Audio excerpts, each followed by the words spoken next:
Welcome in to the KSR Football Podcast presented by Friends of Cole, Nick Roush, Adam Luckett, and Van Hiles here to break down Saturday's 30-23 loss to Ole Miss. Drew, he's busy at the KSR Golf Scramble in Somerset, but I know he was chomping at the bit to get on here and talk some ball, so he'll have to celebrate that Titans loss elsewhere. He was the only loser on Sunday. The rest of our NFL teams, all winners. Stillers got it done in just how we all expected in a shootout. They kick a 61-yard field goal at the end. And Luckett's Bengals, they did it how they always win, with defense, not with offense. That was a clean-looking performance from Joe Burrow, Mr. Luckett. Oh, no. Now Luckett doesn't have his mic turned on, or it's not working. I guess we're just going to have to talk about Joe Burrow with that a bit. I found out before the air, you're a 49ers guy, Van. 49ers guy. I was a Jerry Rice fan growing up. Saw him play live at Mumford Stadium. If you know what Mumford Stadium is, you're probably one of the few. That's a place that Southern University played at. So I saw him live. I'm a former quarterback, and the offense they ran was something I wish I could run. And when he went to San Francisco, I just followed. 49ers, they love to have their best players injured. It's just like, if you don't have at least one guy who's out for an extended amount of time, then you need two, because now George Kittle's hurt too. So it's like, well, we didn't have Ayuk. We needed one more just to make sure that we're dealing with enough injuries. It's crazy. It's crazy. They can't avoid it. As long as it's not an offensive lineman again, I'll take the skill position play. Hey, Joe Burrow's healthy though, Luckett. He's slinging it all over the yard, right? What I was trying to say was the Bengals are now the Steelers, and the Steelers are now the Bengals. Bengals, I think they had 7 yards of offense in that second half, Nick, and they won a football game. That was like a Mike Tomlin special. AFC North, like if you can win those games, I think they're probably going to have a good year. So I was, even how ugly it was, I was pretty happy that they won it, because that's how those games get sometimes. How dare you complain when y'all haven't won a game in the past 2-3 years to start the season? I wasn't. That's what I'm saying. I wasn't. Not only that, win a division game. They get ugly sometimes. Just find a way to win. I didn't care what it looked like. Just get a win. This time our tight end, Nick, caught the ball in the end zone instead of fumbling in the end zone. And that was the difference at the end of the day. My wife is from Browns country, and they all just knew that, like, of course we lost because we can't hit a chip shot field goal or a PAT. Like, it's just, they've seen that game before, just like I'm sure some Kentucky fans out there are saying that after watching the Cats against Ole Miss, because that was a textbook, how are we going to lose this thing? And it was in very similar fashion. So a lot to break down today. We'll get to it all. Thanks to Friends of Cole, proud presenting sponsors of the KSR Football Podcast. Cole is resilient, reliable, and affordable. It's a vital industry in our state. It's been in the past, and it will be in the future. Friends of Cole provides a united voice for an industry that is a consistent, critical economic contributor for Kentucky. Friends of Cole is a volunteer organization, and everyone is invited to be a part of it. It's proud Kentuckians and people in and out of the state. So head on over to friendsofcolekentucky.org to learn more about Friends of Cole, presenting sponsors of the KSR Football Podcast. And we spoke with Mark Stoops today. He chose to look at the glass half full. So I will start with a positive, a big positive, one that I wish we'd spend more time talking about after that first half. But Ty Bryant starts the game with a pair of picks, and one of them was a bit of a gift because David Gusta got all up in Austin Simmons' grill. It was exactly what we wanted to see.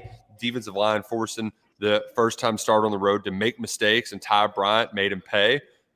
In the second one, he had to kind of had to ad-lib, and he was at the right place, right time, used his eyes, read and reacted to it, and made a play. And Van, going into this season, that is a great sign of growth, because it felt like Ty at times was a little bit too disciplined. Like there were times where it's like, just no, you just go make the play. Like, not everything, you don't always have to be at this exact spot on this exact play. That playmaking ability, that's a big sign of growth that we needed to see from Ty going into this season. Yeah, that first pick was textbook. That flipped his hips, played two receivers. I'm not sure if the man is zone looked like zone. Able to read the quarterback eyes, flipped his hips, got a great pick. Now the only thing is, come up the sideline you were on. I've been a guy who crossed the field, you running 20 yards more than you have to. Go right up the sideline you was on, and you might have got more yards. The second one was really a great job by the nickelback. I can't remember the number of getting under that post over route and making the quarterback elevated. I have never had two picks in one game, so I don't even know how it feels. But he's got to feel great having two picks in a college game, and they were big picks that got us points. So that was huge for the start of the game, big time. Yeah, there was Jaden Smith in at nickel, who's I think really popped first couple weeks. So yeah, credit to him for helping create that INT. Ty said after the game too, he was like, going into the game, I told Teron, I'm not going to try to do this back and forth stuff. I'm just going to try to go straight up the field, hit the sideline, get to the end zone. And he's like, and then what do? I try crossing the field. But it was like they started off on the right foot. They turned the turnovers into points. And I know they didn't get a touchdown the second go around, but I don't know about you guys, but I was looking around like, well, this is what they needed.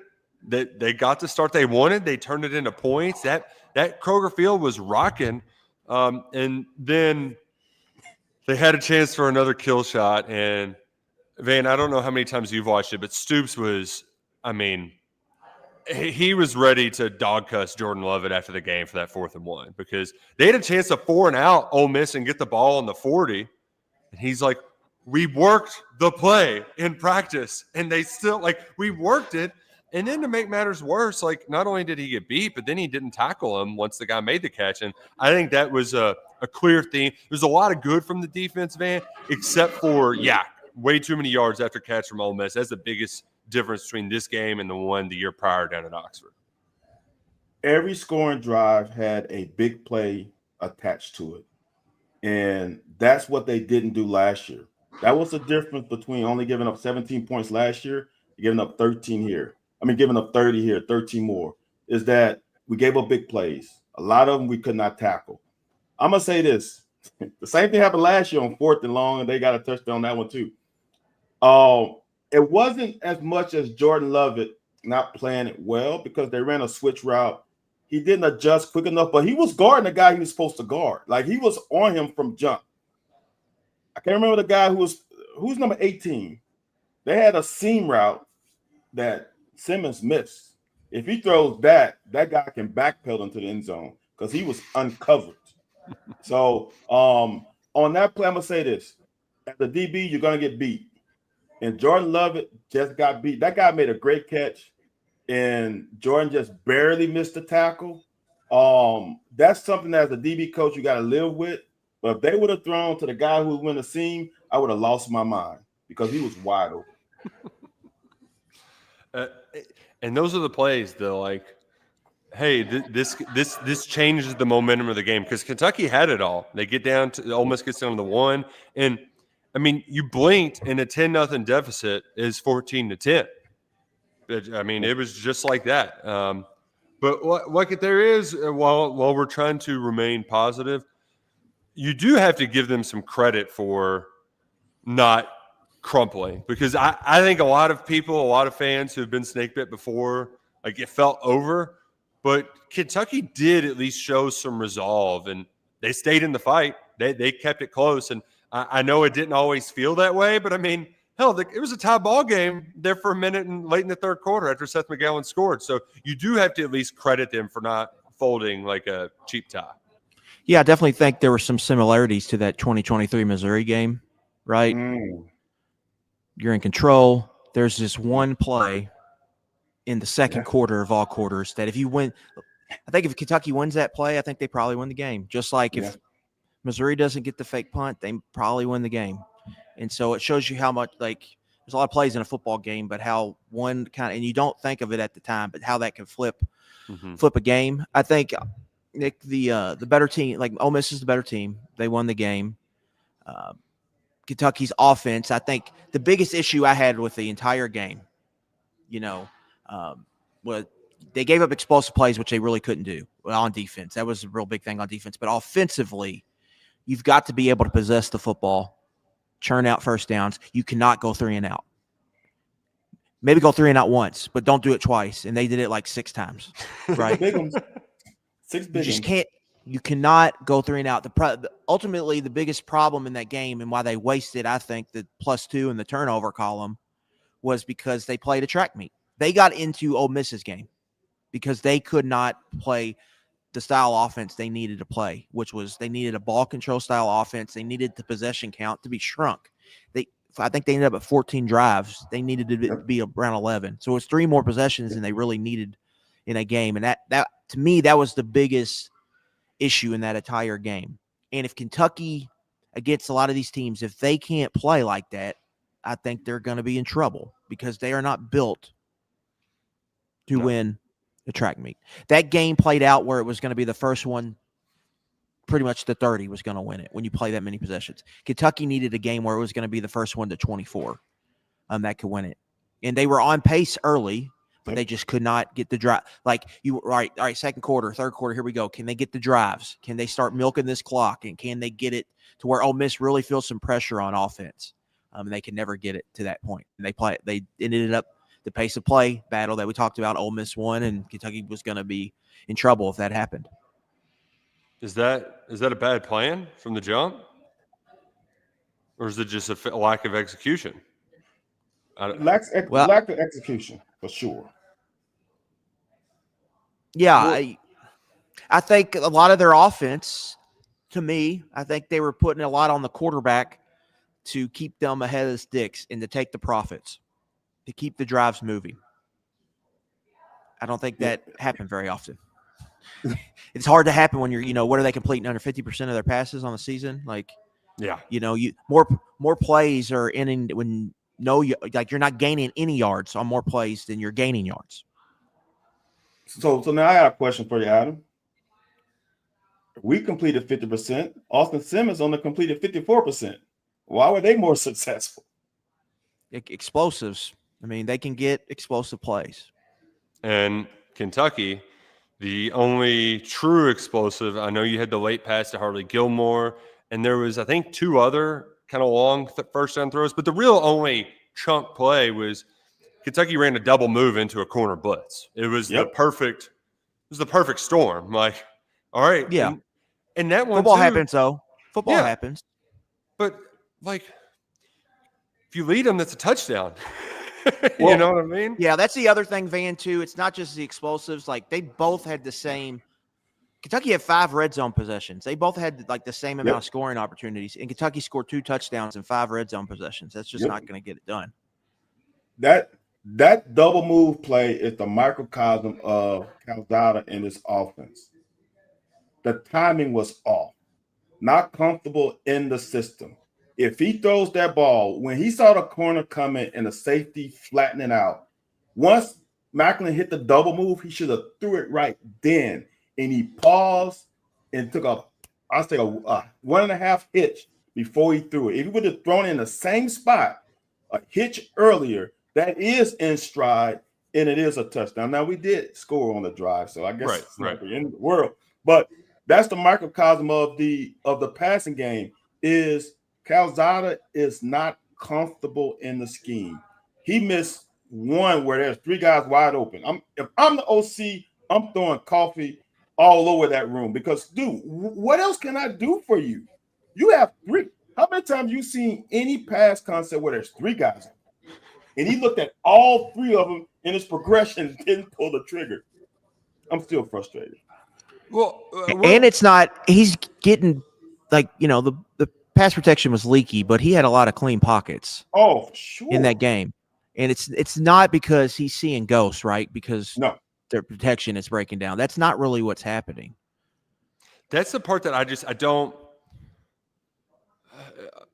I can't understand why the wheels aren't turning and why everything is so late. I mean, even the play to Gilmore. I was watching your breakdown, Van. Where it was like a 15-yard gain or something like that, and it's like, yeah, what the? Why you do this to me? Why you do this to me, Nick? Now you got me reliving this again. I'm having PTSD, man. Yeah, like timing is important. If he stays in the pocket and throw that, it's a touchdown. Hartley's going up the sideline because the corner has his back to the quarterback. If he throws it on time and in stride, I know he gets to 5. Yeah. But he waits and he rolls, and then he throws a bad pass even after he rolls.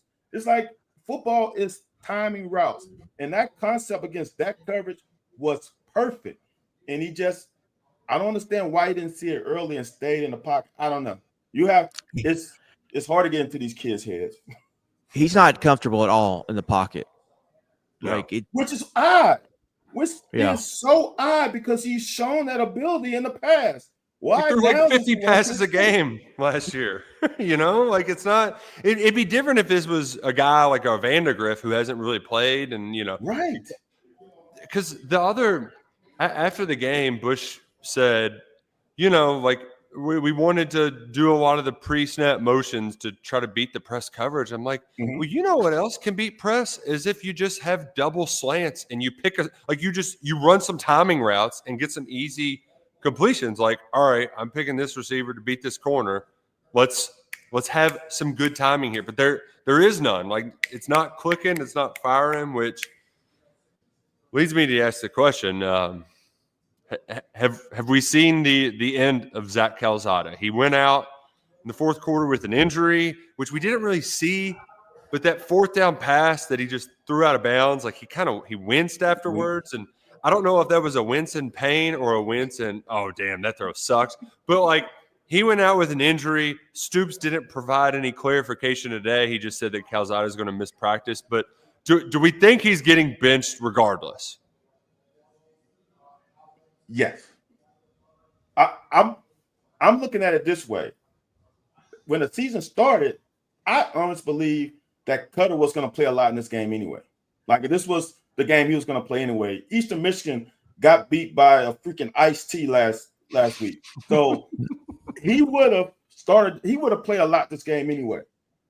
If Cutter does not take complete control over the quarterback room this week, he will never do it. This is the perfect landing spot for him. Yep. It cannot work out any better. God is on his side right now. Make him pay. Because then, and here's the great thing about it, y'all, is that if Cutter is the starting quarterback now, he's the starting quarterback for the next 2 years. And you know what? A lot of fans don't like to hear it. It's continuity. But when you have the same starting quarterback for 2 more years, that can bring the success that we all want instead of carouseling quarterbacks year after year. You have a guy who starts 2 consecutive years, that's when things can get rolling. Yeah. The only concern is, like, is he ready? Right. That's what. If he ain't ready now, when he's gonna get ready? Right. Yeah. But my thing, Van, is once you make the move, you can't go back. Nope. It's done. So you got to make sure that you're ready for the consequences that come with that decision. There were some sideline shots of that when Cutter got in. You can look into it. Like I looked into, I think he knew it was over. And you could see just oh man, I just lost my chance of playing starting quarterback, potentially getting NFL because it's over now. It is, and not only does Cutter get Eastern Michigan, he also get a bye week. Yeah. Mm-hmm. You could not land in a better spot for Cutter. Say if it ain't working on Saturday, we're going to need some Long Island iced teas up in the press box because, I'm very interested to see just how they handle this because we don't even know how hurt Calzada is, Nick. Right? Yeah, and there wasn't a easy. Oh, this is the play where he got hurt. Like we just have no idea. It was Yeah, and there's also like in Major League Baseball, there's often the injuries when a guy's on a 1-for-42 slump. Like let's just his oblique sore. Take a week off, and then we'll send you to AAA on a rehab assignment.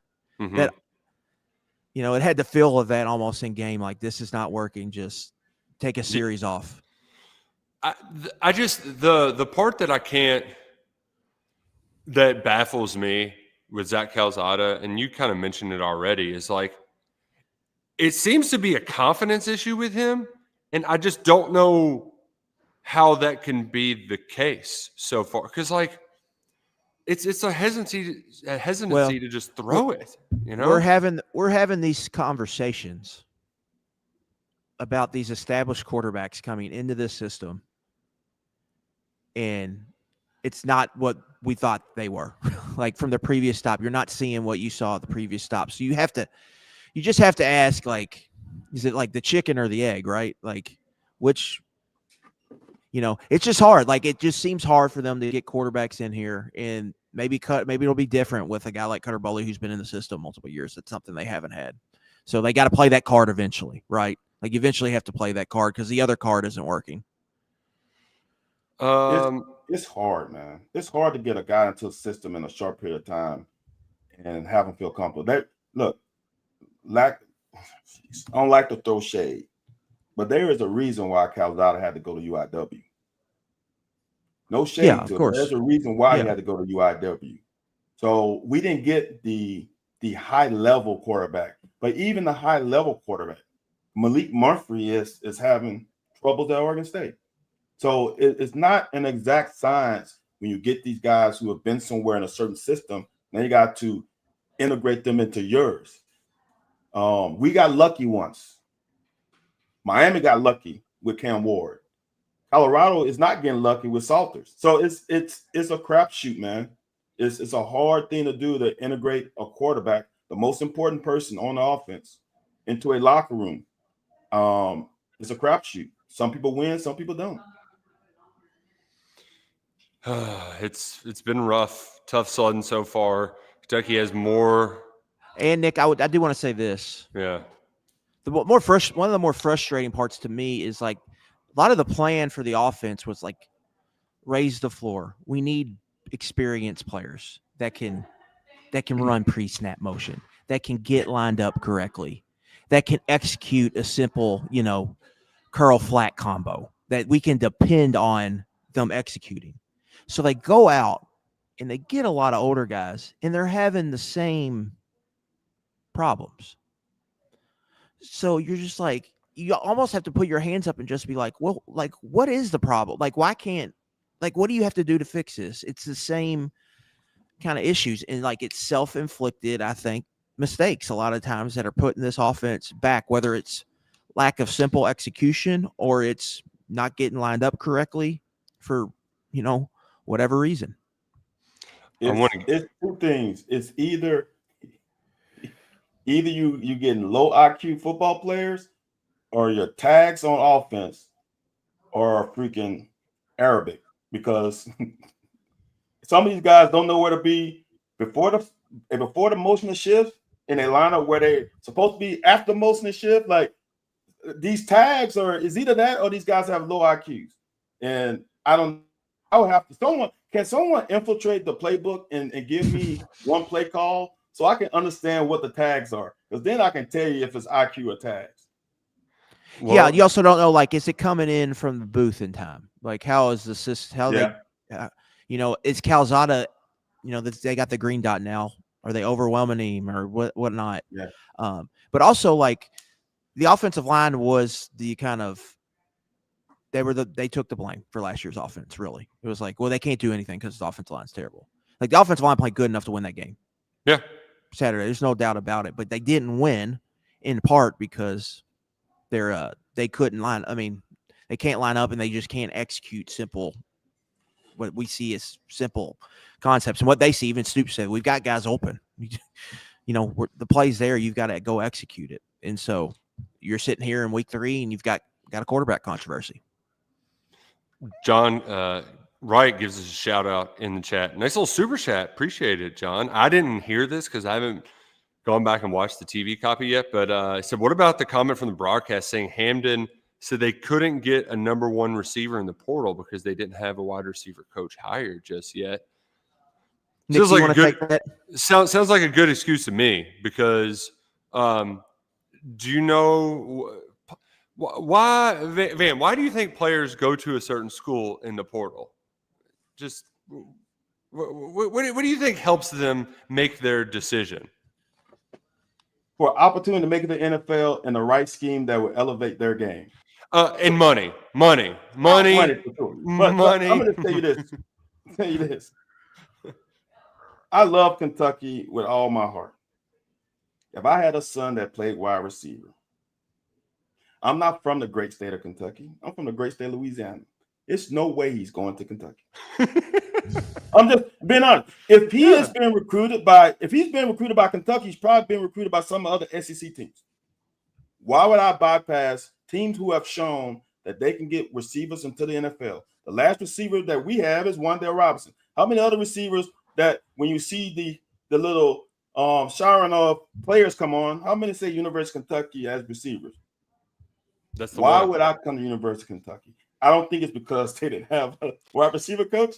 Because this is probably one of the last teams in this conference. If you're going to play SEC football and you recruit about other SEC teams, I truly don't believe this is your top option as a receiver in the portal.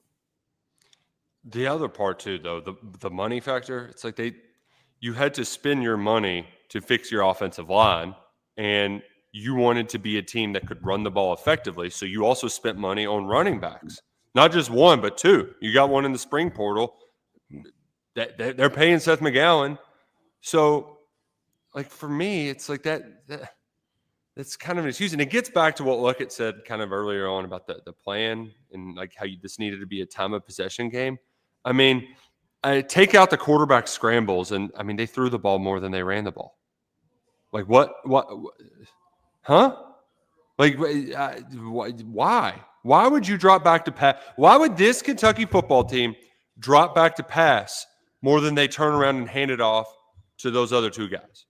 I don't even get into the third down call where you're like, well, it's 4 down territory. We need to get it closer. Well, then don't make Cutter Boley do it. Cutter Boley ain't here to run the ball. Seth McGowan and Dante Dowdell are here to run the ball. That's the part of that, like, they are going to have limitations in the passing game. And there are ways to make it better. But, like, turn around and hand the ball off. Like, when you get to the 40, you don't have to call a shot play, Bush. And that gets to some overall frustrations with the offense. Every time he gets to the 40, he's dropping back to pass. And I told it to you during the game. I was like, he's going to take a shot here. And he's like, he shouldn't. Just keep running the ball. It's working. What does he do? Takes a shot. And I think that was the one Calzada got sacked on. Yes. Yeah, where it's like second 5 from the 40. Just run it and get into field goal range. Nope, goes and takes a shot, takes a sack. They're out of field goal range. Like, it's just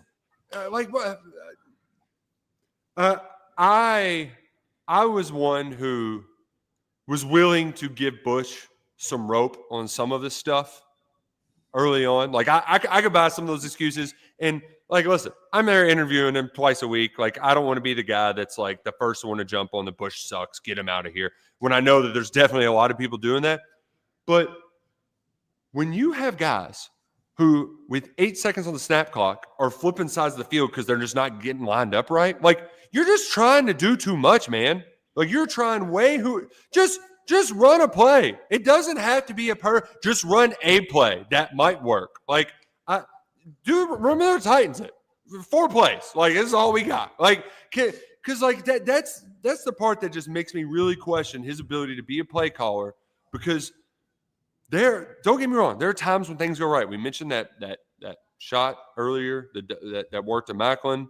But even the 4th down play to Kendrick Law, where the motions all night, it worked. And that time they caught him sleeping, and they got it to Law, and he gained like 20 yards on it. There are times where Bush will get guys open and think, there's it. But, like, it shouldn't be so hard. Like, there should be some basic things. Like, I watch a lot of football. Do you see this many other offenses struggling to just complete passes? This is it's bad. It's really bad. Thankfully, whatever they did at halftime, and Stoops basically said, cut the shit on all of the subbing personnel and motions. It cleaned up a lot of that pre-snap stuff, but they still started the second half with back-to-back 3 and outs, which you just can't. Like, I'm questioning Bush Hamden's ability to be a play caller in the SEC, because what he showed on Saturday in a very big spot, in a very big opportunity, for half of the game, they couldn't get lined up to run plays. Like, I couldn't even bitch about his plays because they couldn't even run them, you know? So, like, there are red flags left, right, all over the place. But you know what? When we asked him what was wrong with it, he did have some pretty sound solutions. Pete, do you have that ready for us?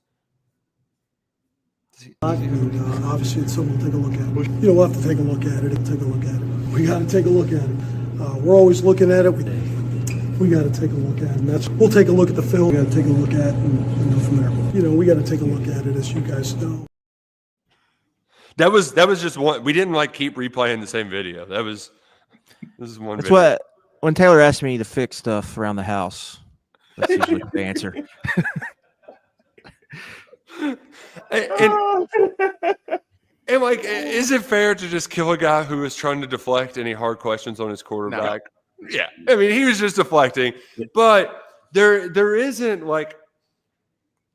there's not a lot of reasons to have confidence that doing the quarterback change is going to make drastic changes in this offense. Like, the check engine light's on, and you might be able to fix one or two things, but that check engine light's going to stay on. Can you still drive the vehicle with it on? I don't know. I don't know. I'm going to say this. Cutter Boley has tuned into YouTube and figured out a way to disable that check engine light, because this is what Cutter just take a look at, not the plays, but take a look at Cutter Boley's confidence level in the pocket. He has something about him. Even last year in the Louisville game, he got a little rattled, but if you put him side by side to Zach, when they're in the pocket, there's a different level of ease and comfort when Boley is in there. Even when Brock was there, there's something about Boley that he doesn't freak out the majority of times when there's people at his feet.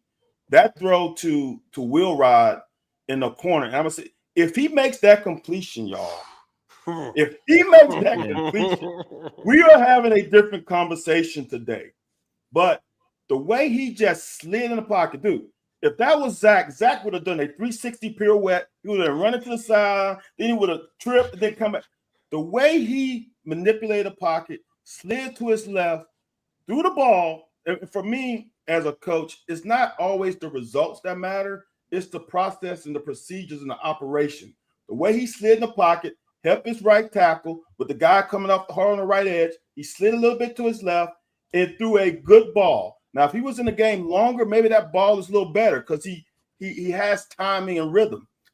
The fact that he threw that ball to the right guy under the rest, I think he might have seen one of these good YouTube videos and learned how to deactivate that check engine light.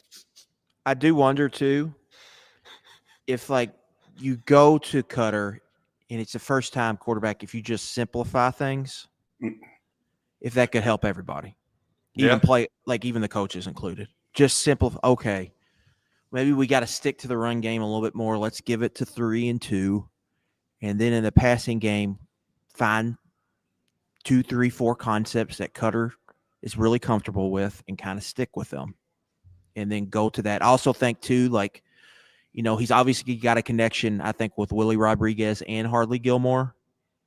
Yeah. So, I think your better guys. Yeah. Those are two guys that, they maybe could be a bigger role in the offense with Cutter potentially playing quarterback. So I do wonder if they just, all right, guys, let's simplify a little bit with the young quarterback, if that could just help them in totality. I think I have the answer, Adam. I'm sorry, Nick. I think I have the answer. Okay. Stoops has to force Bush Hamden to go to the old Mike Leash, Hal Mummy 3.5 by 5 index cards. He can only that's his cheat sheet. The only plays he can run is the amount that he can put and write it on that 3 by 5 card. Then that simplifies everything. You can only run. That's all you can run. None of these other plays. You saw his play sheet in the booth. It was one of those Sean Payton's. It was color coded and brown. And no, get a 3.5 by 5 index card, and all the plays you run on that right on that card. That's all you can run next week. When Van was talking about Cutter, the check engine light, I was just imagining him with his toolbox and his, jumpsuit. And he's got Cutter on the Cutter's a great quarterback name, but he's also the name of the guy I'd want fixing my car. Yeah. He knows about a lot. Knows a lot about transmissions. Honey, I got Cutter coming over later. He's gonna take a look at it, so we're in good hands. All right. I hope his toolbox has a handle, unlike Wilcox's. I hope. We don't need more Jamarian Wilcox talk this week. But hey, I bet our friends at Mobile Kentucky Home Services, I bet they got a guy named Cutter fixing stuff for them. And Mobile Kentucky Home Repair, they'll be your partner for any home project, whether it's basic handyman services, home repairs, leaks, whatever it may be. You want to do a big remodel. Mobile Kentucky Home Repair has been proudly serving the Bluegrass region since 2008. Head on over to their website at myoldkyhomerepair.com to learn more. You can also give them a call at 859-940-3376.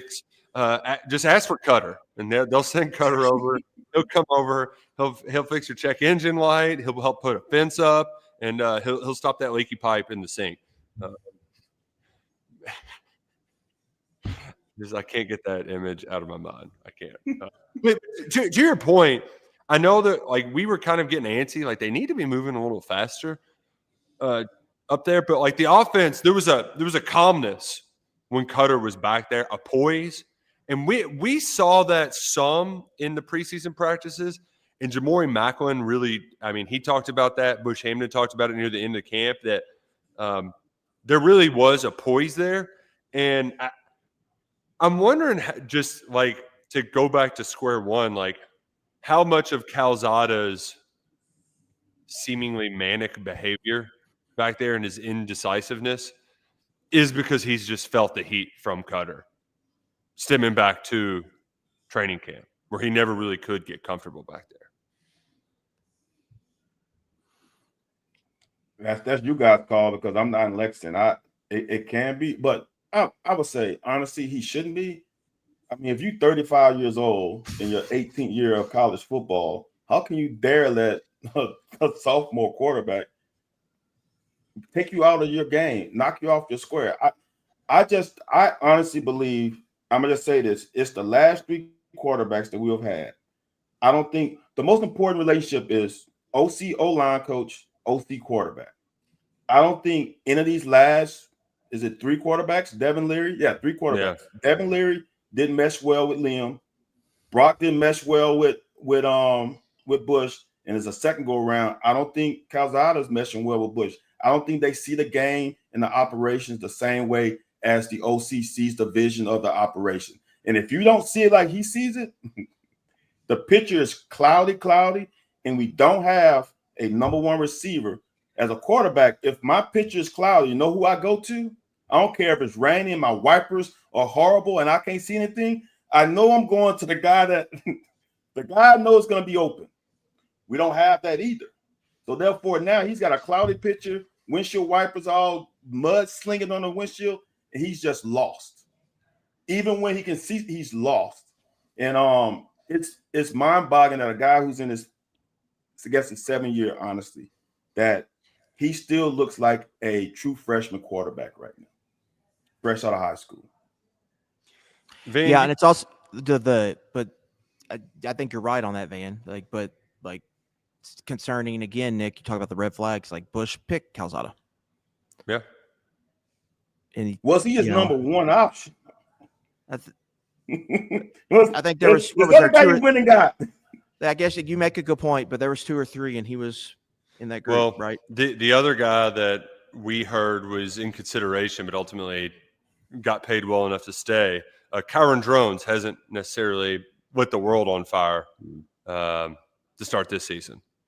They took a lashing from Vanderbilt and Diego Pavia over the weekend. From your guys' knowledge being in Lexington, what does Bush need from what qualities of a quarterback best fits his eye? Is it a dual threat? I don't even know, Van. I'm having a hard time figuring out what his like offensive identity is. One thing that's standing out is that he wants 50-50 run pass balance. Which, I think that is like obviously that's a big. I think he wants to do stretch zone and stuff off of that, but I don't know. They ran it week 1. I still have to watch the tape, but it looked like they tried to run it a few times and they didn't have a lot of success with it against Ole Miss, and they didn't run it at all against Toledo. So I don't know. I mean, I don't know. That's what I'm having a hard time figuring out. Like what are you trying to do?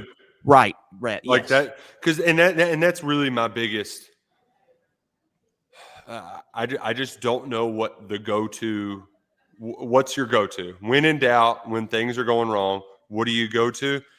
That touchdown drive that they got in the third quarter, I think is ideally, like if Bush is to say, this is my ideal drive, it's you get Seth McGowan going, he gets 5 yards, he gets 12 yards, then you get them playing overly aggressive, you hit him over the top, and then you go back to McGowan to finish off the drive.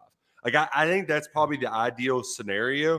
It's just that there's not like easy in-betweens, right? Like you're really reliant on your running backs to get explosives and then to hit on a big one through the passing game when it's like, well, can you hit the 8 to 10 yard? And then are you willing to eat? Like that's one thing that Eddie Gran did a good job with as a coordinator. He was willing to eat some no gains because he knew that they were going to be 12-yard runs that were going to come. And I think there's a hesitancy to lean to eat those runs right now, which they got to get over because, one other thing we got to get over. Dante Dowdell, we do not have to try to jump over everybody, man. Like you're a big dude, man. A very, very large dude. Just lower your shoulders. You don't have to I got distracted. But because like the second one, it's like I don't know what you're doing, man. But to get back to my original point, though, like that, I think is and that's what I want to ask for you, Van. Because going into this game, you're playing against a bad team. We should see, like, this should be the game where we see let's execute the basics to the best of our abilities with this guy, and let's assume it's Cutter. So, what are you trying to craft on your note card that gets this offense looking like a normal functioning offense? Yeah, it's all operation for me. I don't know what Eastern Michigan runs, but like Ole Miss ran a lot of man, and Auburn's going to run a lot of man. You should be able to win some outside matchups, which we seem like we can't do. I would like to see Cutter complete about 68% of his passes or more. Be efficient. I don't know how many passes they're going to allow him to throw if we just run up the score. I don't know. Maybe Stoops needs to write a note before the game and tell the East Michigan coach, hey, I apologize if Cutter throws 30 times. We want to see can he operate a pass game. I don't know. But I would like to see him throw some. We should be able to pound the ball down. Oops, I was going to say something. We should be able to run the ball efficiently against them, right? And just set up play action fake. So I want to see efficiency. I don't want to put a number on it because I don't know how many passes he's going to have and how long he's going to be in the game. I want smooth operation, efficient passing game. That's what I want to see. Do you think we'll see him though ultimately, Luckett, or are we going to Stoops? I don't know. Unsure. I got a weird read. Ooh, from that today. Oh no. I don't know how much. What about you, Nick? You were there. I don't know how much of that was. So think about other times that Mark Stoops has made quarterback changes. There's been plenty throughout 13 years of this. Whenever Terry Wilson got pulled because he was playing poorly back in 2020, there was an injury. And then Joey Gatewood starts. He doesn't do well. They go back to Terry, and he finishes the season. I'm wondering if this is a similar injury where it's like you talked about, going down to AAA and doing the rehab center or whatever. I'm wondering if this is a similar situation. The difference is, though, is like the reason they had to go back to Terry was Gatewood stunk. He finished his career as tight end. But also Terry had the locker room support. In this case, I think Cutter has more relationships in that locker room. Whereas if you do pull the pin and ride it out, I'm kind of with you. I don't know if you can go back to Calzada or not. Especially if Boley lights it up against Eastern Michigan, which whoever's at quarterback should be able to, in theory. So, not so fast, my friend. Not so fast. Yeah. Because he couldn't light up Toledo. I'm not so sure. I don't know. Nothing would surprise me, I guess is what I'm saying. Which is just what this season needed, right? Like week 3, we're at nothing would surprise me with the quarterback situation. And that gets back to my bigger point of just like that goes back to Bush Hamden of like how much can one player make a difference when, in this humble man's opinion, some of it comes down to the plan and making sure that number 2 and number 3 are getting plenty of touches. Like they at least got Kendrick All involved, and it looked good when they did. But like Seth McGowan averaged 6 yards a carry and had 2 touchdowns, but didn't get 100 yards. That doesn't. 2 + 2 is equaling 5 right there. Like, give him the ball. Just turn around, hand it off, give him the ball. And also just throw the backs. Yeah. Nothing's open. Just throw it out there to them. So they did it twice. One of them was a scramble drill, and it actually was Calzada's probably his best throw of the day. And McGowan I don't think he knew where he was on the field, and that's what made him bobble it. But then the first play, like Boley's in, that's what they did. They ran a little wheel route with McGowan, and you got a first down because you got a PI out of it. So get those guys the ball in the passing game. Yeah, I don't want to. I'm going to say it, but they're both on pace for 1,000 yards in the 12-game season through 2 games. It's not good. A lot of touches. So yeah, give them the ball. So I just want to simplify it. I just think simplifying the offense, and there's a lot of. I don't think they know who really to get the ball to, but I think we've seen through 8 quarters. All right, they should. Part of the plan should be, or a good chunk should be like, all right, 1, 2, and 3, get on the ball. Those look like our best playmakers. And then can you find someone to, whether it's Willie or Macklin or Gilmore, can you find someone to be kind of a vertical, potentially target, I guess, or weapon potentially. But yeah, I think it's finding that balancing act because they're not going to just dominate people at the point of attack with their line. So they do need some type of balance. So just how do you find that? Yes, exactly. Our O-line is better than last year, but they're not going to overpower a SEC team. And there's also opportunities where teams start loading the box. Like you only can block a certain amount of players. There's going to be somebody free if you cannot threaten them with the passing game. And I'm not sure that I don't know what the balance should be. Maybe it should be 60-40. Maybe, I don't know, man. Because then I see some things that Steph and Dowdell does, and we got into a lot of 2nd and long running on first down. And we can't live in 2nd and 11 at all. I will also say, like, if they're dropping back 30-plus times, they're probably losing those football games. Yeah, that's right. So and they didn't have to because the score wasn't ever out of hand. Like it wasn't. We're never down by 3 possessions, so we didn't have to pass. So to me, like that drop back volume needs to decrease, but you need to make the times you drop back. You need to make defenses pay when you're doing that. Like for sure, the passing game, like you need to be. I don't know. I just think you've got to find explosives and you got to get big plays in the passing game because if you're going to go on the road against South Carolina and ask Cutter Boley to drop back 35 times, I don't think a lot of good's going to happen for your football team in his first road start. I don't know. Did you see that South Carolina box score?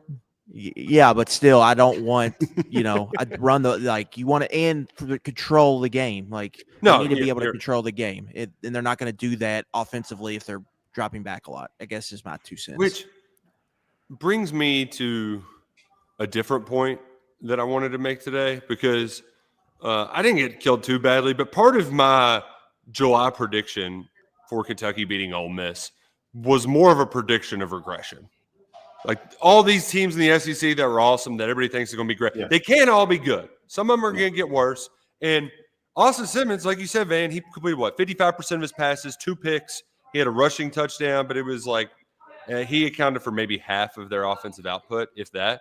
But meanwhile, you look around the league, South Carolina was losing, I think, in the second quarter to South Carolina State. I know they had a lengthy lightning delay, and that throws everything off. But 3 non-offensive touchdowns in that game.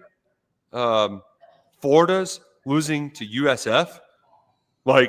And not in like it was a shootout. No, like DJ Lagway got shut down by USF, right? Like these other teams on the schedule, we had a feeling going into it that it would look a little bit more palatable, a little bit easier. Once you kind of got into it, things might open up because the teams you thought that were going to be awesome might not be as great. Look how much Louisville struggled with James Madison. They basically won that game on a 70-yard touchdown on a slant, Isaac Brown, 80-yard touchdown run and strip sack. Like they won it on 3 plays. So like all these teams don't look as scary if you make moderate improvements. And offensively, we shared our concerns. The other thing, too, is like the defense, it was probably good enough, but like you miss DJ Waller, and then you showed some cracks there. You showed more cracks than I'd like to see in preventing explosive. No, you saw some flaws, yes. So like can't be done. That goes back to our point on offense is like you have to be competent. And we saw way too much total incompetence in that first half where I went to a JV football game last week and they at least were lining up and running plays. Kentucky was not lining up and running plays for much of that first half last night, Saturday, whatever it was. My concern last week was the secondary, and it proved to bite us in the behind. And it wasn't the way I thought it would be. I didn't think it would be hitches, 5-yard, 4-yard hitches turn to 40-yard completions. I didn't expect that, especially how they played them last year. That was the game. That and quarterbacks leaking the pocket and getting big runs to move the chains. The tackling on the perimeter was horrific. Yeah. And there's no other way to say it. The corners did not even tackle they didn't have any leverage on that tackling. And you can't do that in open field. And that was a concern that I had. And that was the difference in the game was tackling on the perimeter, really. If not, we pretty much handled Ole Miss like we did last year. If we can minimize the yak yards. I don't know how many yak yards they had, but I guarantee you it's close to 200. They had I looked it up, Van, over half their passing yards were yards after catch. 133. So 30? Or no, 126 of their 235 receiving yards were yards after catch. No, my goodness. That is embarrassing. Yeah, and I think I'm going to chart it when I go and watch, but I would bet 100 of those came off hitches. I bet they had all of them. 6 or 7 hitch receptions for probably like 120 yards. For sure. Yeah. And it's one, they're going to get some explosives like the RPO that they hit the tight end of the seam. Like, so sometimes you get beat, you get out schemed, like you're rolling coverage, it happens. But there was one on the sideline close to us where Nichols missed the tackle, and that's that one hurt a lot. We mentioned it was all three corners. They were on. Everyone got beat. Yeah, now Nichols did improve. Yeah, Nichols improved in the second half. He made some good tackles in the second half. But man, I'm gonna stop because I'm already upset, and it's Monday. I need to be calming down Monday. Well, but you can let it out though. That might be cathartic, right? It might be a little therapeutic. It is no way a corner knowing look, Ole Miss is not complicated, just like Tennessee is not complicated. You know what routes they're gonna run. It's a simple offense. They're gonna run hitches. I have no problem with the alignment, but when you come up and you're aggressive, it's not the easiest thing to do, but at least turn them back into everyone that's all the linebackers and defensive linemen that are pursuing and retracing. Turn them back into them. Don't make them run 8 yards further. Don't make them run 8 yards further. It's simple football, and we didn't do that. And Nichols did improve in the second half, but why can you do that in the first half? If you can do it in the second half, I think you can do it in the first. Well, and I think Stoops pointed out today too that you get a little bit stickier too on those guys, and then they beat you deep over the top. Which this is not the NFL. There's no 5-yard chuck rule. If you play the outside shoulder and they turn up on you, just jam them. I don't want to make it seem like it's easy, but you can play much more aggressive in college than you can play in the NFL. That's why NFL press coverage a lot, because you can't touch them. You can't touch these prima donnas after 5 yards. And also, Van, force them to call defensive holding or PI. Yeah, force them to call especially the holding in the first. What you're talking about in those first 5 to 10 yards, make them throw the 10-yard penalty. Make them throw the defensive holding call. It's like a pitcher. If they're giving you the strike outside the zone, keep throwing it there until keep throwing it there until he starts calling it a ball. Exactly. Kentucky needs to complete some balls. They need to tackle some ball carriers.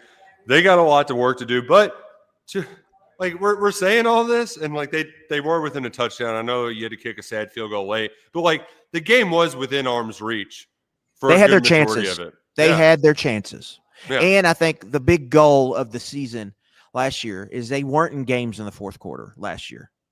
Yes, I think a big goal of this offseason was to get into the fourth quarter where they have a legit chance to win the game, and they had that against Ole Miss. They just couldn't finish. So now, okay, all right, now we go to the next game, which you look at, South Carolina, next SEC game. What can they get? Can they do the same thing? Can they get in the fourth quarter with a chance, and can they finish? And that's really, I think, what the season is going to come down to is, one, getting those games in the fourth quarter, and then when you get them, what is your record in those games that are close? And they're 0-1 to start off, and so we'll see what they can do moving forward. Hey, look at that. Ending on a positive note. We got it all out. It was a lot. We had a lot to get out, but we got it all out. We got it off our chest. Now we can move forward and hopefully see some good football at Kroger Field on this Saturday. I will say it was very cool. My son got to go to his first Kentucky football game. I was around his age when I went to my first. And so he got to go with his Grammy and Pat Ball, and we took him up to the press box. Shout out to the folks on KS Board who suggested to bring a camera. So, kind of kept him engaged. He was taking pictures of the field, and he was up there looking like an amateur photographer. So he had a great time. He had little UK tattoos, and they had the Go Cats eye black. And it was big, man, because he was cheering for the Cardinal Birds way too much. So this was a good way that we start pulling him in the other direction and getting him addicted to having sad Saturdays at Commonwealth Stadium. Take control of that house, Nick. Take control of that house, man. Come on now. Wow. You said that on national. You said that live too. I would have kept that close to my vest. It's much easier said than done. It's much easier said than done. But it's been good getting this off our chest. We're going to go write some more about it. Mark Stoops going to talk tonight. Luckett and I, if there's anybody that knows about Chris Creighton's program, it's Adam Luckett now. So we're going to have a full preview of what Kentucky will see against Eastern Michigan. And who knows? Maybe we'll know more by then. I'm afraid we might have some funny business with the way they're going to treat this Calzada injury. They're probably going to make us wait. Get in the press box early game is what this is. Oh yeah. I'm expecting them to do a little song and dance. So we probably won't get confirmation up until right before kickoff. Even though, like you said, Van, it's the perfect opportunity to Cutter Boley, let it rip. So we'll find out in due time. We appreciate you joining us here on the KSR YouTube channel. He's Adam Luckett. That's Van Hiles. I'm Nick Roush. We'll see you next week.